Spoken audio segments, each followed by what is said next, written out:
All right, we are good to go. Let's see. Oh. All right, welcome everyone to episode number 12. Tonight we're joined by Bryce Hicken. He's a 5-year student of the craft. Started his career with the town of Fond du Lac Volunteer Fire Department before working full time with Beaver Dam Fire. In July of 2024, he returned to his hometown where he currently works for City of Fond du Lac Fire Department as a firefighter paramedic. He is a member of the technical rescue and hazmat teams, as well as the training lead for the cadet program. He's a treasurer of the Old Fashioned Fools out of Oshkosh and an adjunct instructor for Fox Valley Technical College. He co-hosts the New Dogs Old Tricks podcast with his former coworker, Brennan Bushke. Bryce has an amazing and supportive fiance and 2 dogs. He enjoys spending time with family and friends. Bryce, thank you for coming on. Thanks for having me. It's great to be on the opposite side of the mic trying it out. Yeah, I bet. I can't imagine I mentioned talking about quarterly too a little bit, 300 episodes of interviewing. It's got to be nice to go on the opposite side of that every now and then. Yeah, it's awesome having someone like that on, having Corley on. We've had him 2 times now, and it is definitely fun to just switch things up and try it out. Right. So, I'll go in. I'll kind of switch this up a little bit. We'll go right into a completely different aspect that I usually start these episodes, but starting the podcast, your podcast, I kind of want to promote that as much as I can too. So, how you got started with that, and then with your coworker and everything that's been involved with that. Yeah, so we started New Dogs Old Tricks just about 3 years ago. I was on Beaver Dam at the time. I was working with Brennan, and we just really got the training bug. I mean, we had gone to quite a few trainings then, and the big one was we went to a training with Jeremy Sanders and Sean Duffy.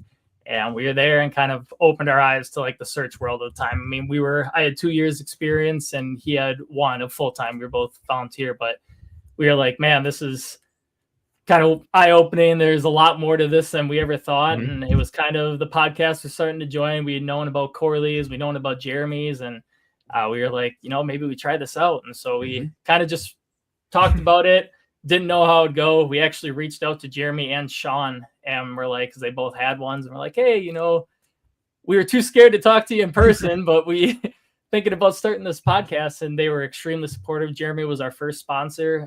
He's become just such a great friend, and we kind of started up. I mean, the whole goal is we bring on people that have a lot more experience than us, are a lot smarter than us, and we ask them questions for new firefighters. And like we kind of talked about before the show, I mean, it started entirely selfishly because we were like, let's talk to these guys, let's learn from these guys, and if someone else learns, more better, or the better it is. And it's been pretty cool. I mean, it's awesome. We've gotten to go to quite a few trainings across the country, and I've actually ran into people that are fans of the show and really enjoy what we do and how we do it. And so that's been awesome. We've gotten to meet amazing people. I mean, I said we were scared to talk to Jeremy and Sean, and I hope you're learning it that these big guys in the fire service, you think they're celebrities when you're listening to them, but they are the down to earth, most willing to share their message, talk to you, help you out. It's just like talking to another one of your friends. And it's been so cool meeting some amazing people.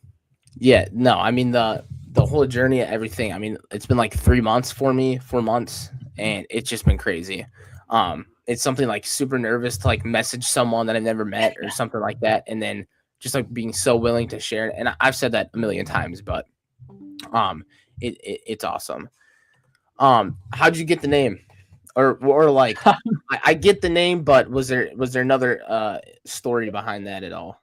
It was, I remember we were just spitballing, and I came up with it. Looking back at it now, now that we've started a training company with it, right? When people look it up to find dog training stuff, it was such a silly name. We were thinking about, we're you can't teach an old dog new tricks. Let's put the spin on it. I was like, this could be cool. And so it kind of grew from there. It's led to the stem of a lot of fun jokes.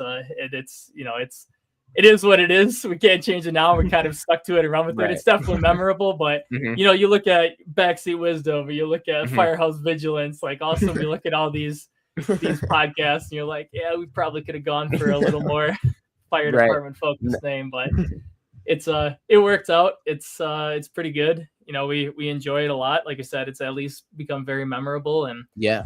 we can't thank like anybody enough for the cool stuff we've gotten to do and the definitely lessons that we've learned from it.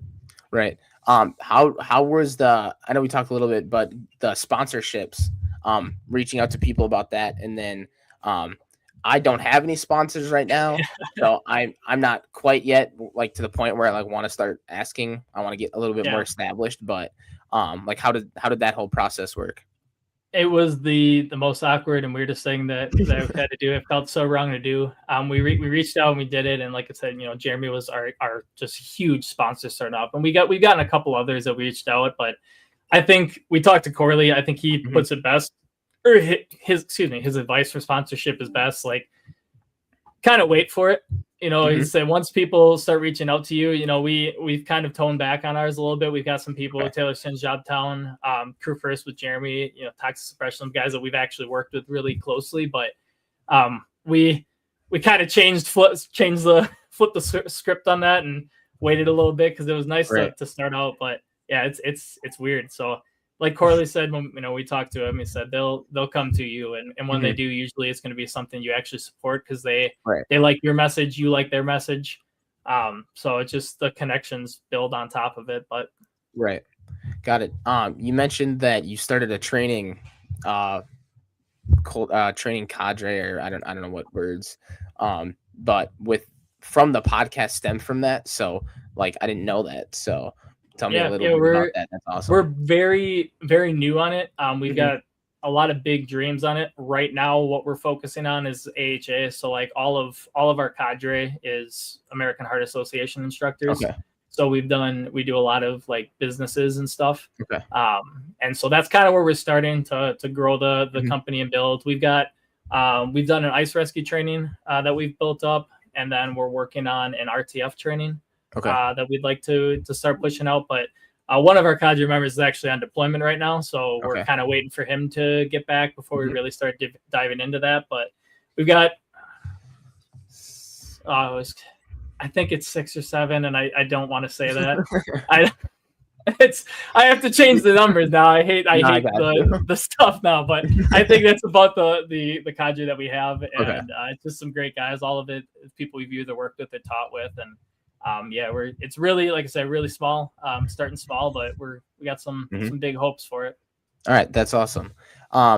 Let's go kind of segue into the importance of outside training.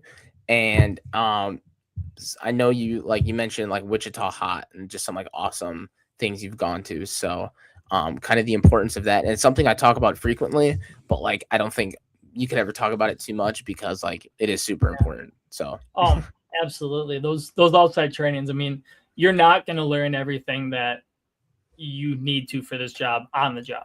I mean, by on the job, I mean like at work. It might, if you go to even those places like Wichita, you go to those places, FDNY, where you see fire all the time. Those guys are still going to trainings on their off time or on, doing additional stuff with the department. Like, you need to have a little bit of investment. It doesn't have to be as crazy as like, Brennan and I, we try and hit as many as we can. And you don't have to hit all those, but just a little bit here and there, just finding something that maybe you're either really interested on to start, or you maybe feel you're a little weaker on, and seek those out. Because you'll find the trainings, especially the fire service ones, these conferences, like the culture there is just unbeatable. The people that you'll meet there, the brotherhood that you'll share, like it is just indescribable. And you'll go to these trainings, like you won't be afraid to fail because you're gonna have just been out drinking with these guys the night before. Like, you just talked with the literally you just had a drink with the instructor like yesterday at the social. Like, just it's so awesome to see that culture. And then you go to it and you're not afraid to fail. You make those failures, you learn on the training ground, because that's where we should be failing. And like it's just so good to have. And I know you mentioned in my bio, like something I'm really passionate about too is the Fools chapters. So we've got 2 in Wisconsin right now, Brew City and Old Fashioned. I'm on Old Fashioned Fools. That's in the Oshkosh area, kind of the more northern area. Definitely newer. I think 2 years, 2024. So coming up on 2 years was when it was established, and we're growing. But Brew City, I started on Brew City, like fantastic chapter. And if you want cheap or free. I mean, a membership is about, I think it's $20 a year. Right. And every one of the meetings then is free to go to. And there's usually a little bit of training there. There is a speaker, but then the trainings that we put on very cheap. Like you want some cheap, local, easy trainings. I mean, because it's focused on volunteer and full time. So it'll be like, I think our meeting was on a Monday night, just for 2 hours, 3 hours, just a little bit of time to get out and get some training and learn some new things. Right. Yeah, that's awesome. Let's see.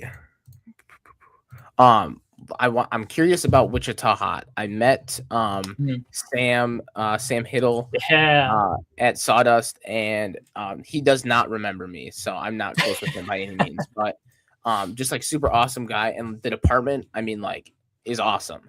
So tell me a little bit about that, because I'm curious. You'd be surprised, man. I mean, Sam is a great guy. We've had the pleasure to meet Sam a lot. Isaiah, his kid, he's on Wichita as well. When Brennan and I went out to Wichita Hot this last year, Isaiah actually hooked us up and we got to do some ride-alongs on Rescue 2. Sweet. And that was awesome. I bet. It was so much fun. They didn't catch an actual job while we were there. They told us they were on a dry spell. They had one get paged out, and we got to kind of ride to it, but the engine on scene was able to take care of it. So, but it was just cool. I mean, the culture there, like, unbeatable. I mean, Brennan and I talked about, and I know about Wichita Hot, and I like to ramble, and I'll get to there, I promise. But we were so baffled and loved the fact that, we were there, we were riding along, and we were all sitting there. They got bay furniture, which is another thing I love. Yeah. But we're all just sitting out on the couches and everything. And all of a sudden, like, I couldn't really understand what their paging system was. Right. But obviously they know it down to a T.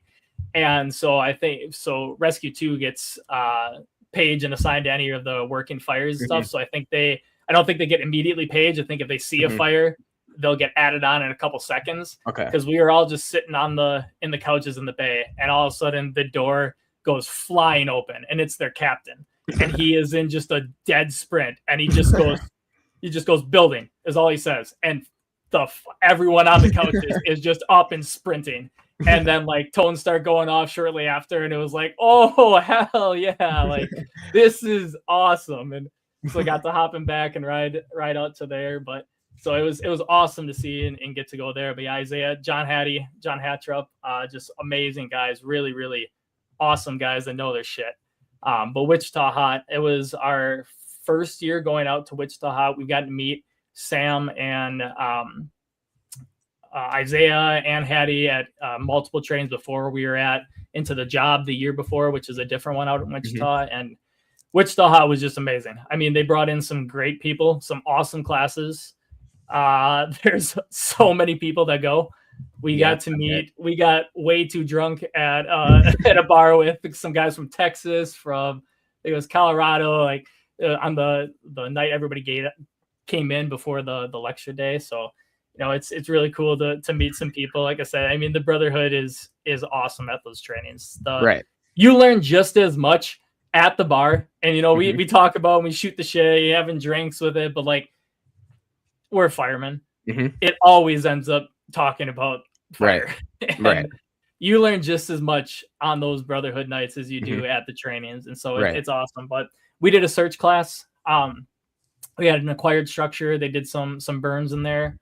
And it was great. Had a guy from Boston and FDNY teaching it. Just really awesome guys. Had some really good techniques. Sam Hiddle is the Force King. Yeah. And so he had a couple props there, him and Isaiah, and they had one prop that was kicking my ass. And they hit Sam and Isaiah had done it the day before. And he said that, and they had this one set up inside the house. And he was like, we were heaving on that thing for like 10 minutes. And I'm like, oh, great. The Force King and his kid could barely get in. Now we're going to come do it. Right. So, but no, it was such a great training. I learned some awesome stuff from it. And yeah, they're everywhere. They are everywhere. For sure. When I went to Sawdust, when he was getting his lecture set up for the Force Muncher thing, I don't know the exact number of slides, but it was like a lot of slides. You have no idea. So he stayed at the Airbnb with us the night before. we had a whole ass class in the kitchen of the Airbnb, and he was just panicked. Like same thing. We were looking over his shoulder. He's pulling up his laptop, and hundreds of slides. It was and nuts. he knows exactly where to go and what to talk about. I'm like, holy cow! Like that's some commitment. It's awesome. Yeah. It is awesome. I was like this. I mean, it was like, again, like my first conference I've been to. Yeah, that's awesome. And I'm like, how many slides do you need for forcible entry? And then he pulls it up and he's got like the numbers and, you know, if you grab the Halligan here and move it this way, you're like, and all the math, and then the videos to back everything up. I mean, it's phenomenal. Yeah, he's got crazy. It down to a science. He has got it all spelled out. It is awesome. For sure. Yeah, so I definitely like need to get out more, like, again, like fairly new to the whole outside training thing. So it's wild how much it opens up. I mean, you go like Sawdust is a great one because it's extremely local to go to, but you meet one person, they know 10 more, and then you meet them, they show you 10 more. Like it is, it is wild how it just snowballs. Right. No, for sure. I'd love to keep like I could talk about the training thing all day for sure. But I want to get to something that obviously we both know well, because we're both not okay. I'm just not saying the rest of that. The difference in technical college and real world training and instructing. And you obviously are an instructor with a technical college.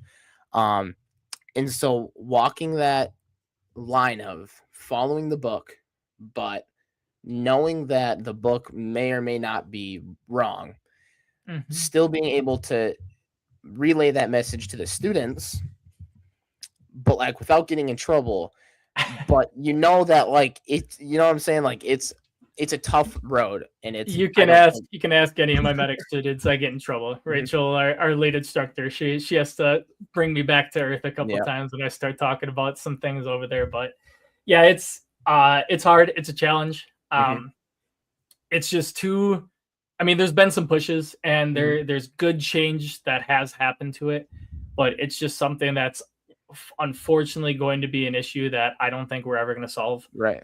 It's just two totally different worlds. I mean, the tech college, like you're by the book, baseline firefighters that you have to train and certify need to have the same standard. And in order to keep something updated like that, it costs money. And unfortunately, that's why they update every 5 years, because they either don't have the money or don't want to spend the money. Not like specific tech colleges, but like Jones and Bartlett, like the books that these classes are based off of. Like they don't want to spend the money to update frequently. So unfortunately, you're going through tech college, you might already be 5 years behind. You might be 10, 15, depending on the instructor, because the also unfortunate side is you can't really be a full-time instructor and be a full-time firefighter. There's people that do it and around and ways to make it around, but for the most part, it's once you retire. So you're already kind of removed from that.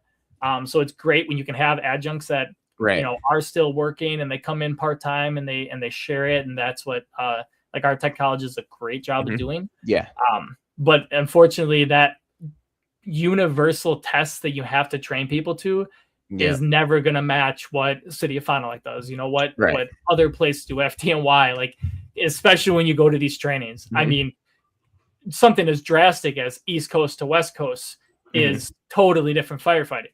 Something as local as even Oshkosh to Fond du Lac. I mean, there's things that we do different. And you're just never going to find a perfect medium. So I think you've got to rely on having some days where you can bring that real world to the tech class. You know, if we've got a whole semester to prepare for this test, you know, we spend 90% of it preparing for the test, teaching the test.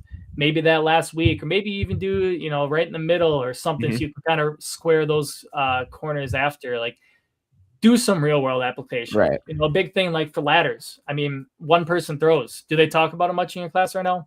I know some of the instructors definitely mention it and talk about it, but like that's not the state curriculum. No. So I mean, I knew this before coming here, that like 24 foot is like should be a single man thing, something I trained on and like I feel pretty comfortable doing.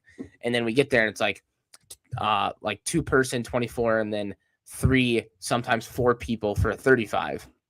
So Yeah. we have Yeah. not done any single man throws as of now, and the semester is over tomorrow. So Yeah. I mean, that's just like, yeah, like you said, the reality of it. And there's some, some instructors are like, hey, like, this is the way I have to teach you because of the book. Like, this is what like actually goes on, and I appreciate that. And like, I think Yeah. that's fair for their position. I just think like forcing an instructor to say that because they have to should just have Yeah. no place. And like, I wrote about that and like the crackle thing. I just like, it should have Yeah. no place. Like, it's not fair to the instructor or the student, especially like the instructor like you and a lot of other people that are just drawn like that. I gotta teach with the book, but like, it's not right. Yeah. I definitely, there, like, we find a time and a place. And Yeah. that's the nice thing. I know I teach primarily on the medic side at Mhm. the tech college, but I good friends and know a lot of the instructors in fire. And I know that, we try. There's certain curriculum Mhm. that we got to hit. And, if we Yep. hit it and we don't have time, unfortunately, that's what it is. If we got time, great, we can dive deep and get some things there. But at the end of the day, I think what we really got to focus on, and that's going to help in terms of your fire department, is you've got to then bring that back and find ways to round those corners in the academy. I mean, it doesn't matter how small of a Mhm. department you are, you've probably got some form of an academy, whether it's your probationary year or you have a physical structured academy. Mhm. That's where you've got to ditch the book, and it's got to be, this is Fond du Lac's way. This is, Mhm. Oshkosh. This is Appleton. This is Green Bay, Milwaukee, New York, whatever. Like, that's where I think you see departments that have really good cultures and really good retention, is like they know what the tech house is giving. It's not a Wisconsin thing. It's a countrywide thing that Mhm. the books will never keep up with the material. It just Right. never will. And so when you get someone out of it, you just got to hope that they know how to, flow water. Mhm. They Right. know the basic understanding of throwing a ladder. They know they've handled one before, and you've got to take it and teach them how you want them to do it.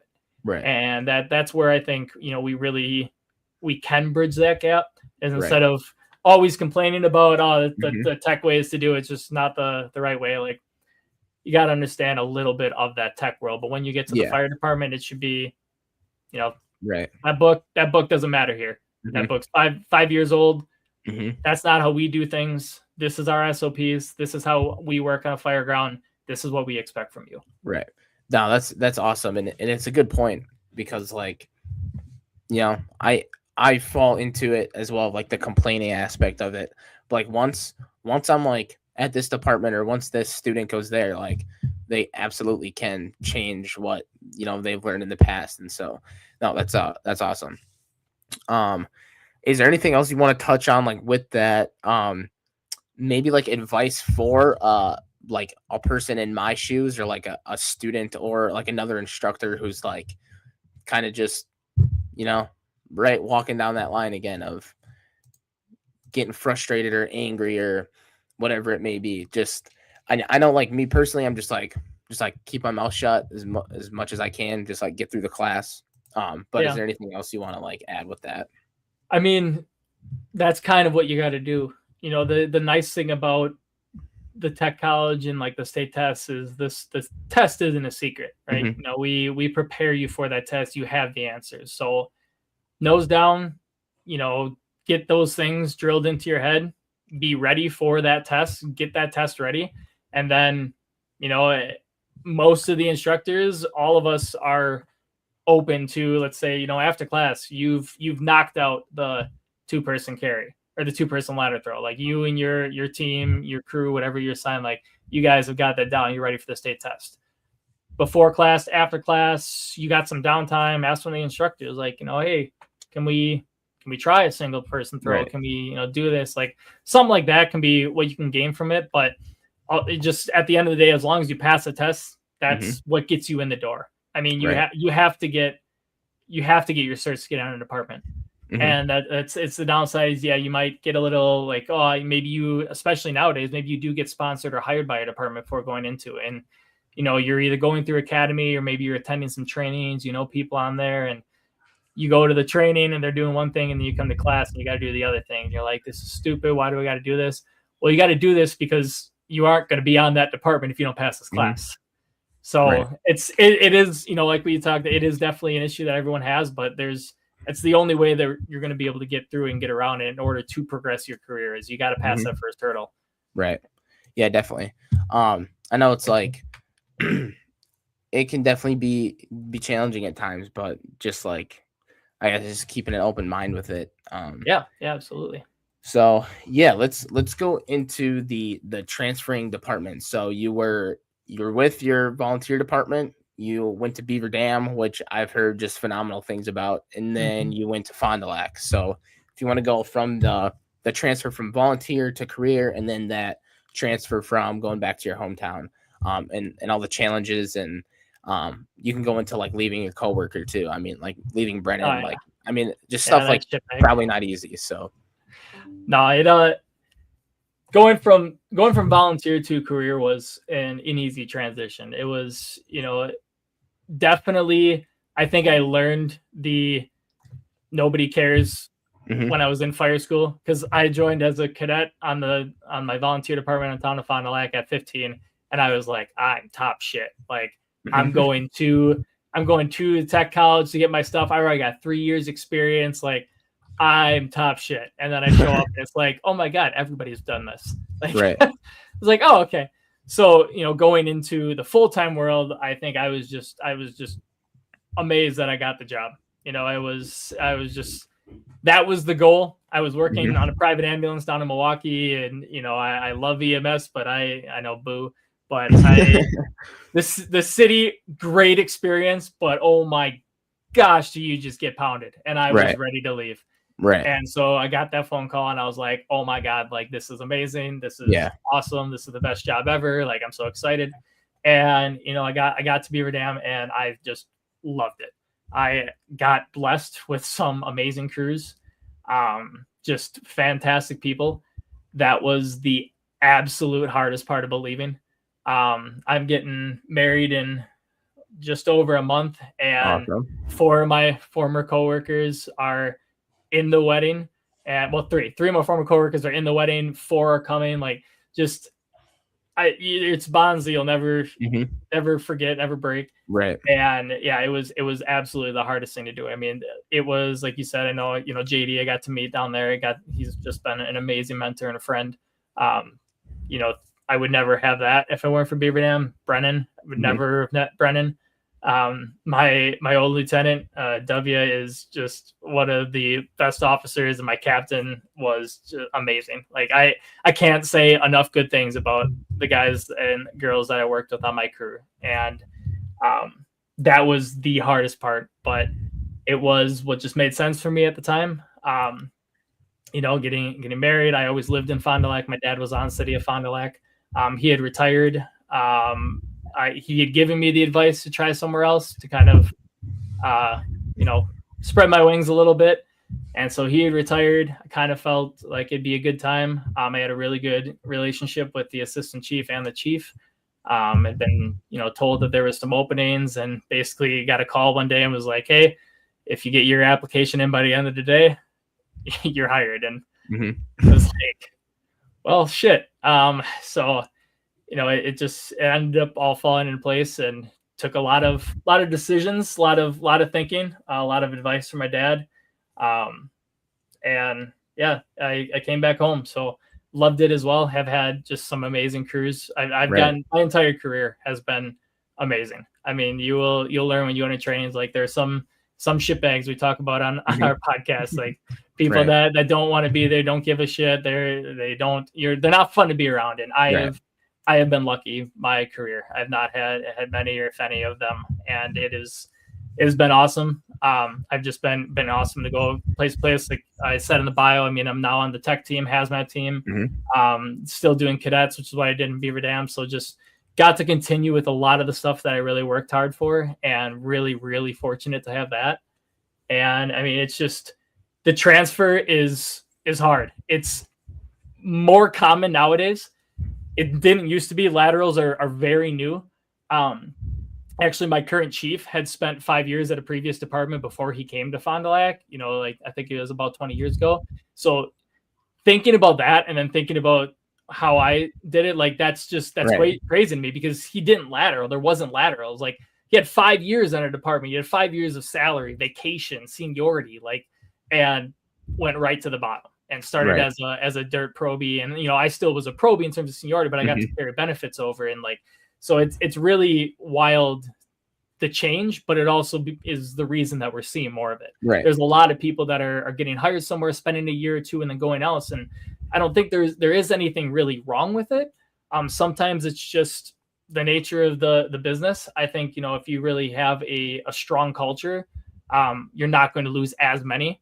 I don't care who you are. I mean, I don't know the exact numbers, but I'm sure FDNY loses some people to other departments at times. Like, it doesn't matter how good it is, you're going to lose people to other departments. But if you got that good culture, that good just relationships with your crews and with the department, like, you'll retain more. But if you're that person that decides to leave and go to a different department, just I still haven't, they give me shit for it all the time. I still haven't learned this. Like, nobody really cares about where you were before. Right. So I do it way too much, and I know it. I need to stop it, but like, no one cares that I was at Beaver Dam before. They might at some things, but like, I don't, every time, for especially the first couple months, it was bad. And I had to catch myself, and I wasn't great at not doing it. Like, oh, well, when I was in Beaver Dam, we did this. Like, you aren't there anymore. Let's focus there. So I think that's the biggest thing, because it is human nature. I mean, you come in as that probie now, and I think you want to still make it known that, like, hey, I know some stuff. Like, I did these things. I got this experience. When reality, it's, especially that probie year, it's a yep, I understand. Show me, let's do it. And so, like I said, I'm not the man to be talking about, because I could not do it. But it's just definitely something that I think is the biggest lesson to learn if you're going to be that person that's moving to a new department. Right. No, that's awesome. And I'm glad that the transitions have been smooth. What is the I don't know specific, like, much about either department.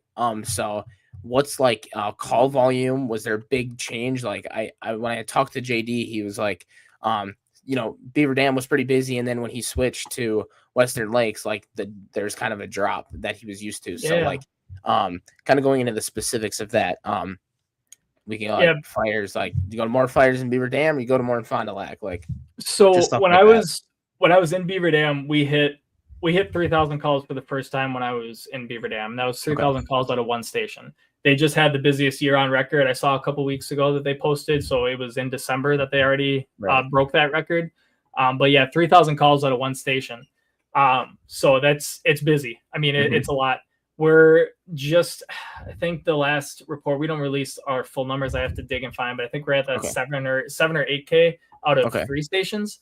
So similar-ish, but definitely, like, by station, the Beaver Dam was busier. We've got our station 2, I would say, is probably around that 3,000, just in terms of relating things. Like, that seems good. They're our busiest station. And so it's definitely was a little bit of a change, but it also, I think I just wound up in a bigger department, but with similar ratios. We're really busy. We have station 4 that's, been approved. It's in the future, going to be coming shortly. No one knows exactly when, but like, so we're going to 4 stations soon.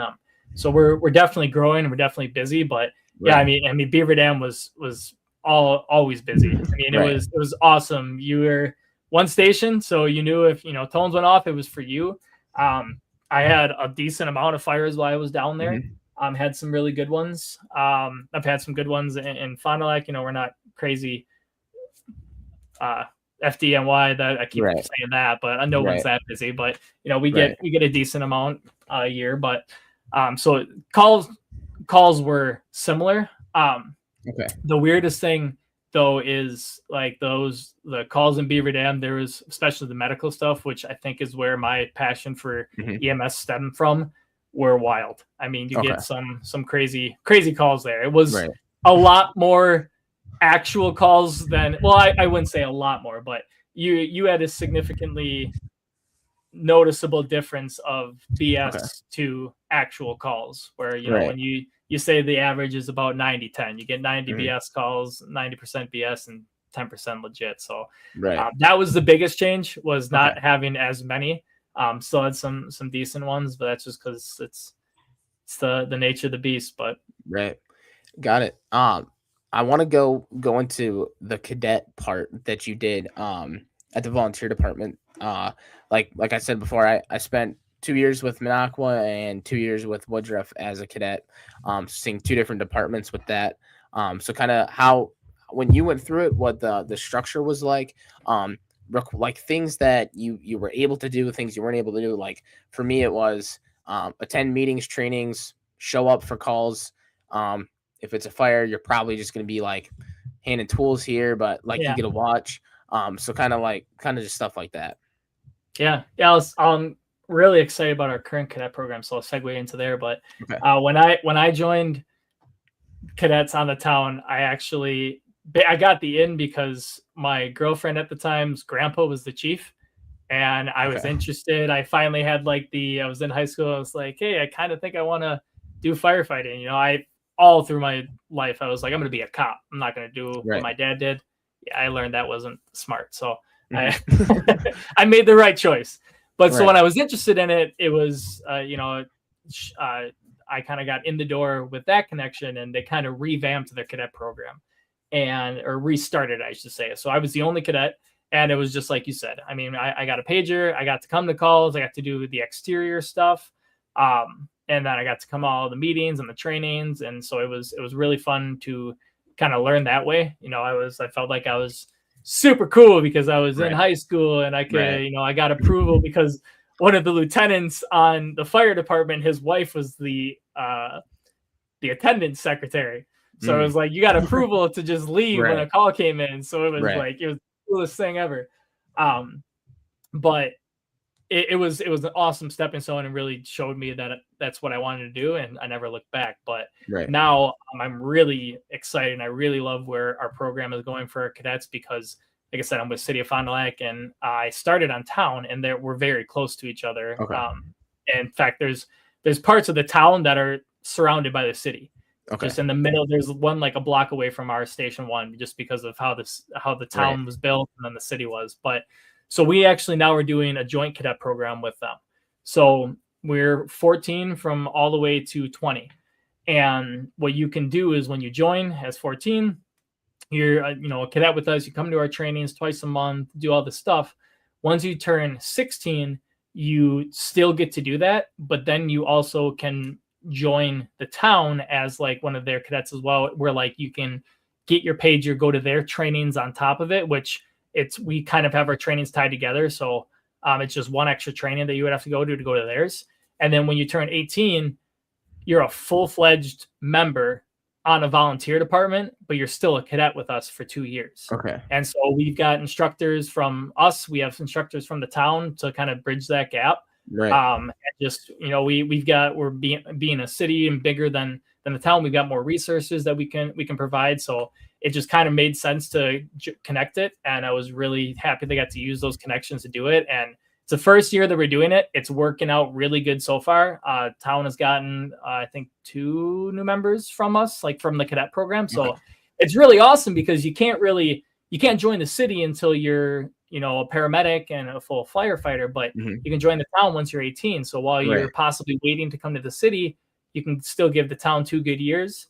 And there's plenty of people that decide they want to Right. be volunteer for life, and then they Mhm. keep them there. So really, really awesome. I'm really excited. I got some awesome people that we're working with for that cadet program. I'm really, really excited to see where that goes and how it can benefit both our departments. So Yeah, that's sweet. When you were with the town, were there any and I'm sure that things are different now, limitations on certain calls that, like, let's say, like car wrecks or like traumatic calls, were there any limitations on things you could or couldn't go to, or was it kind of just like just pretty much go to anything? so we responded to the station. The only Okay. people, I mean, some people, mostly the officers, had gear. They respond to the scene. So Okay. basically, if the pager went off, I would respond to the station. And I don't really remember a time where like I wasn't allowed to go. The big stipulation before you're 18 firefighter 1 was like you couldn't go to Mavis calls. Okay. So like that was the only thing I couldn't be on a Mavis engine. But aside from that, it was, we kind of just showed up and got to go to work and got it. So yeah, it was a great time. Awesome. So you talk a lot about the paramedic stuff, which is not common and a lot of people hate on it, but it is the reality for a large part of the fire service. So I want to ask 2 questions. One, do you think the fire service and the paramedic and the medic stuff should be together like it is now for a lot of departments? Should they be separate? Do you like it? Do you not like it? And then should someone get their paramedic if maybe they're kind of interested in it? I know there's some people that they're kind of stuck. So what would be your selling point, I guess, is how I can put it. First off, you've probably lost about 90% of your viewers now that we're talking about EMS. So that's all right. That's okay. But, like we said, it's selfish reasons. Yeah, exactly. No, I have kind of mixed feelings on it. Personally, I think that we should be connected. My biggest thing, my biggest passion when it comes to EMS is trauma care. I've just really got hooked on that. And so like the best example I can give is car accidents. They run much smoother when you are one entity. Right. Working down in Milwaukee as on a private ambulance, I ran calls with MFD on there, and that's the only time we work together. We don't train together. We aren't the house. Now they have some stations that do have Bell ambulances in them, but like we don't work together that frequently. Whereas like now on Beaver Dam, on Fond du Lac, wherever, like you show up, you're a paramedic and a firefighter, the extrication plan, what's going to be done, how you want to package them out, how to talk to someone like, hey, you're looking out for things, and it just runs much smoother.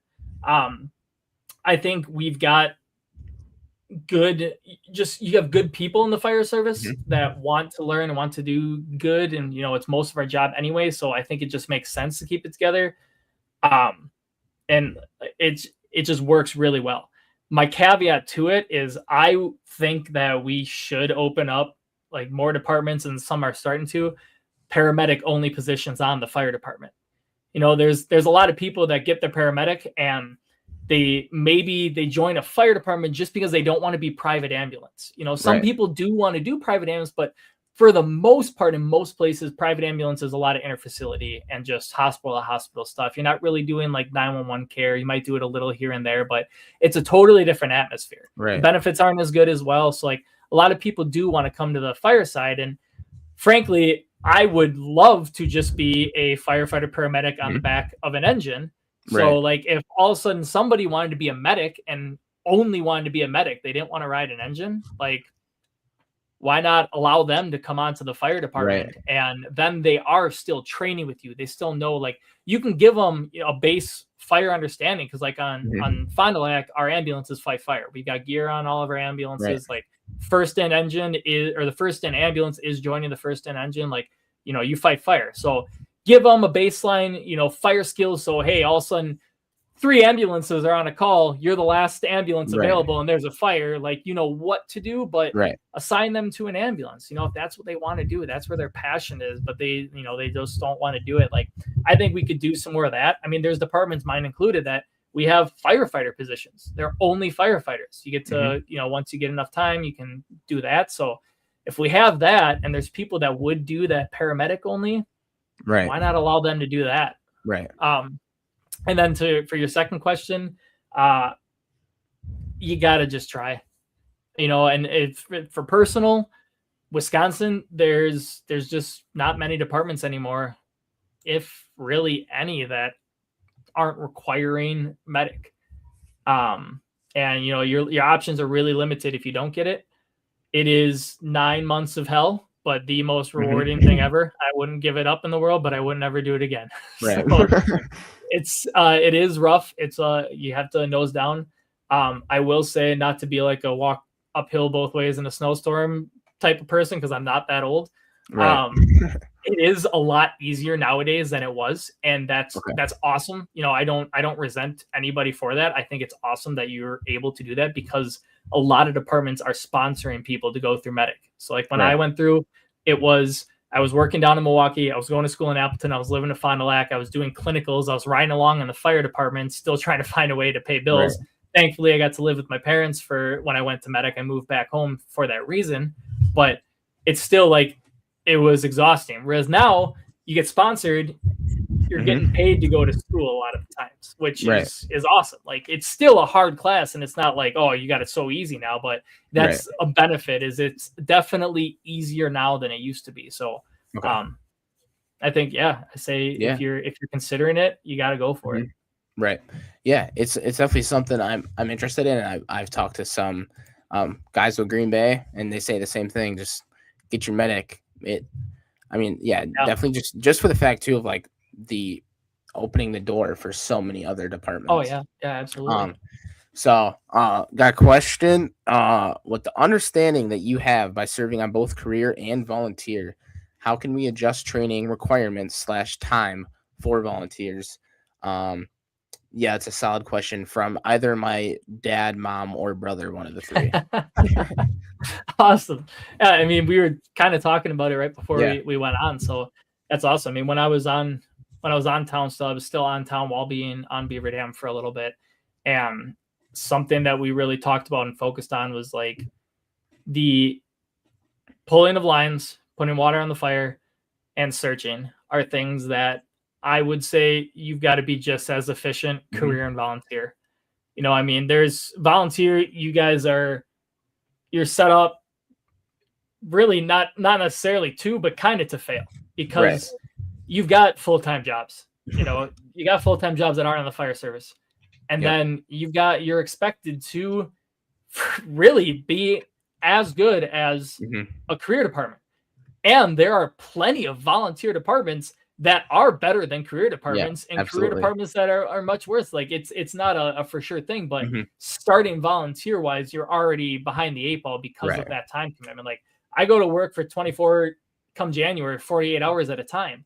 And that's my job. That's what I get to do. Off duty, I get to go to training because I've got time off and stuff. Like, so you just don't necessarily have that as a volunteer.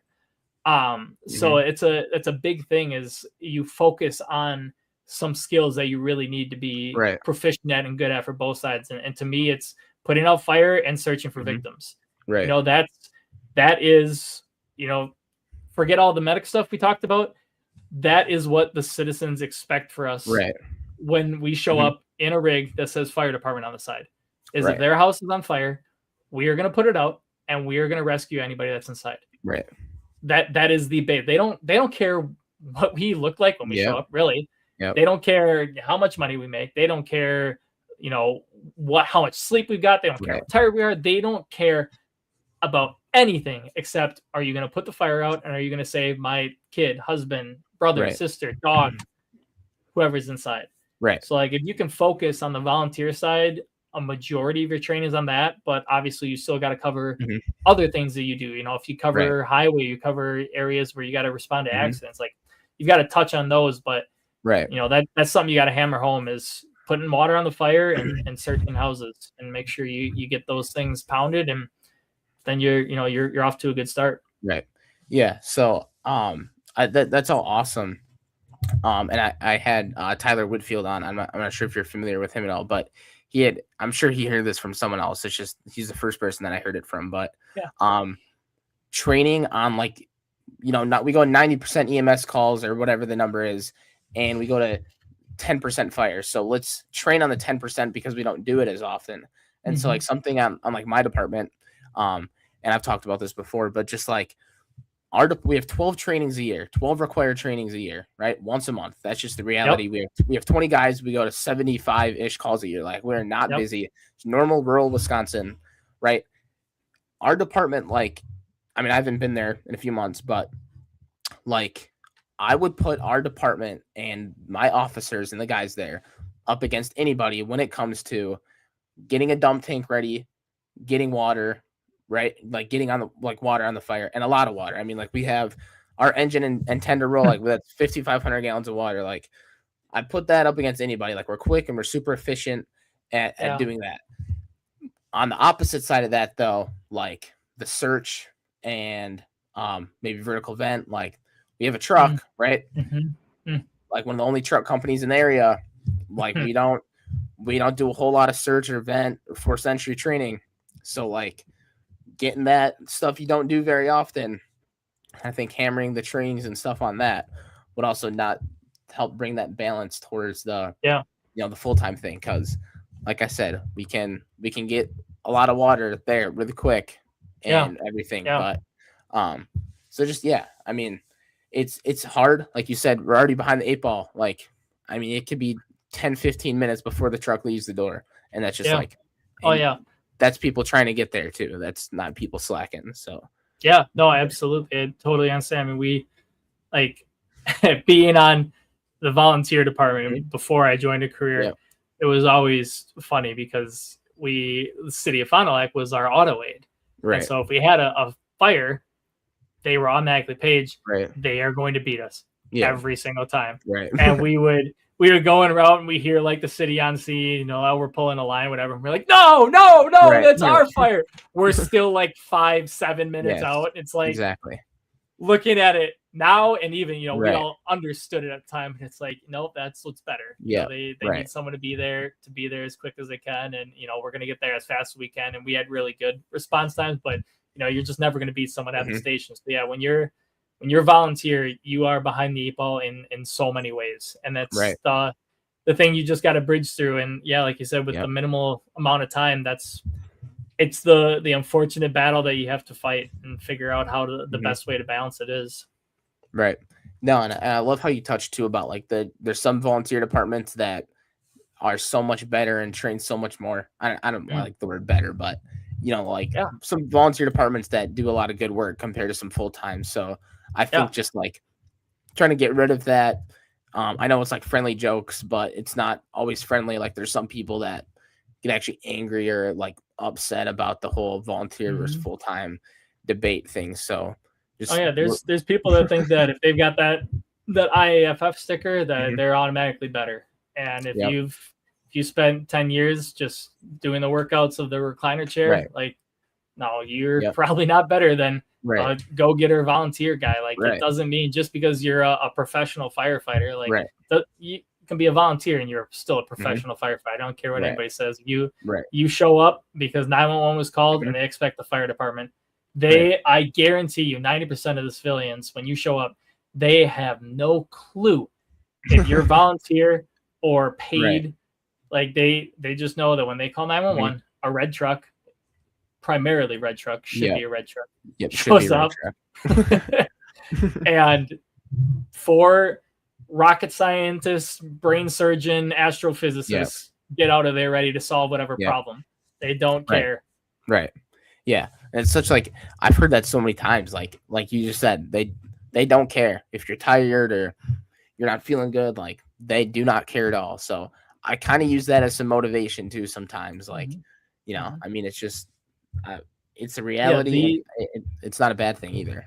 The best advice that I was ever gotten, and that hits home so much, and like, you don't really understand it until you experience it or you see it or you kind of hear the words and you're like, that makes sense, is just treat every call as if it's your family. Right. You'll hear when you get full time, like, people will talk about either if a call does happen, like, mind you, my house starts on fire.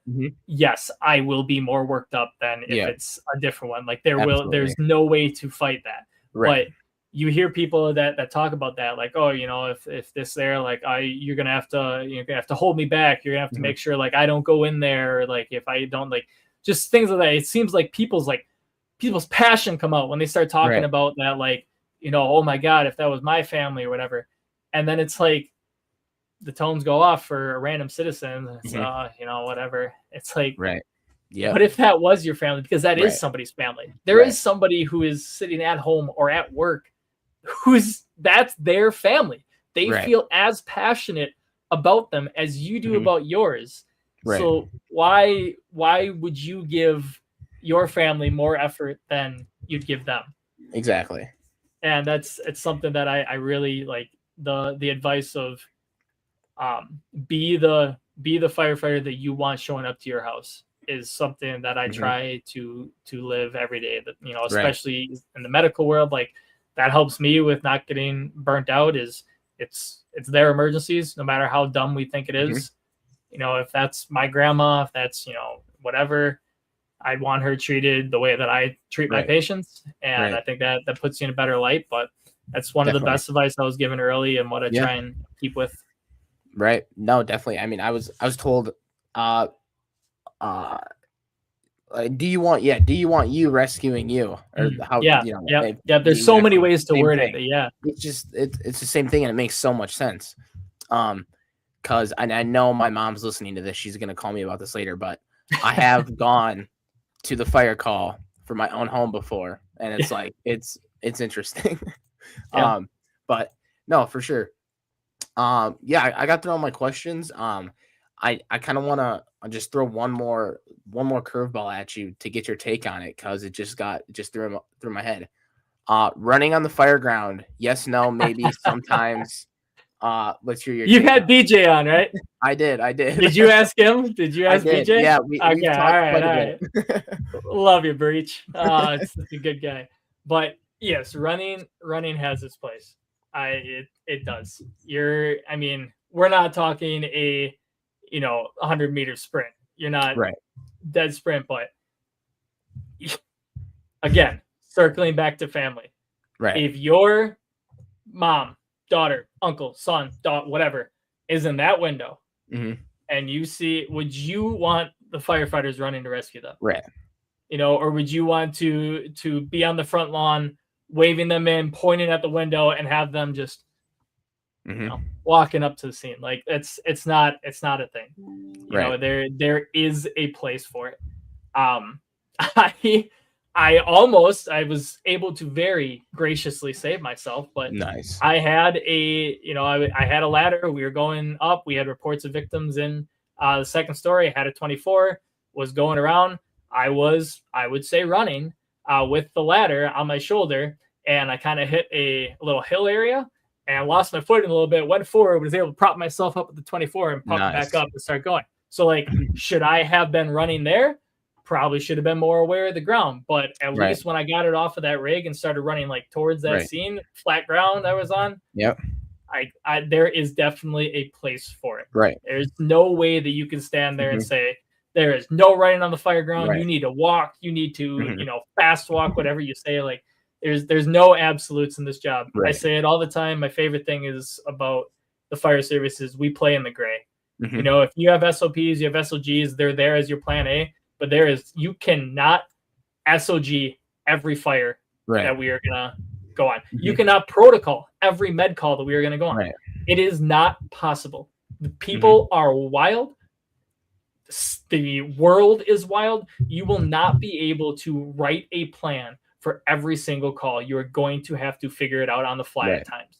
So there is no absolute. There's nothing that we can do in the fire service. Like, you do this, and this is the only thing you do. Like, it just doesn't happen. Definitely.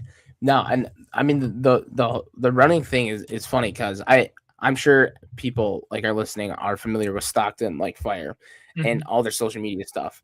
And I don't know when, a few months ago, whatever, they posted a video of, a fire, and the engineer came off the back and like grabbed the LDH and like full sprinted to the hydrant. And the comments were like ripping them apart. I'm like, dude, it's on like flat, dry ground on like asphalt on a road.